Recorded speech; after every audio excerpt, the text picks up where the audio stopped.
There's definitely a very strong message in Crystal Clear Waters. This is the first segment of the 13th episode of Mickey Mouse Funhouse. And in this one, we are introduced to a character brilliantly and slightly cheesily named, I don't know if that's a word, Crystal Clear Waters. And she is an environmentalist.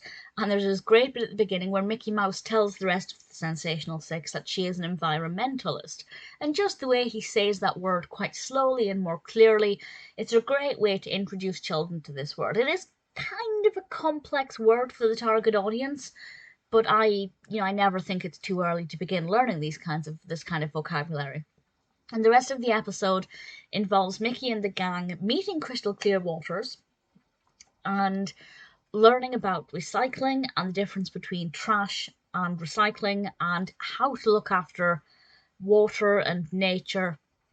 And that's basically the crux of the episode. It's a very, very strong message, very obvious message that this is all about recycling, how to take care of the planet, what to do with your plastic bottles. There's a great bit where Donald is very shamed because he's left his bottles everywhere.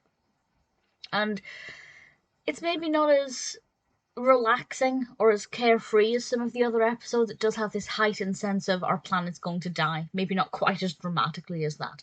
But I thought it worked very well. They get to go underwater. I think the way that's animated is really pleasing. For me as an adult, as a Disney fan, didn't do too much for me. But it's definitely one that I think is going to be very directly educational for younger viewers, but quite fun as well by letting the gang go underwater and experiencing things more directly. It made it a bit more of an adventure rather than a lecture. So I think it worked very well. Crystal Clear Waters is certainly very direct, but with this kind of thing you need to be. And I think they did it very well.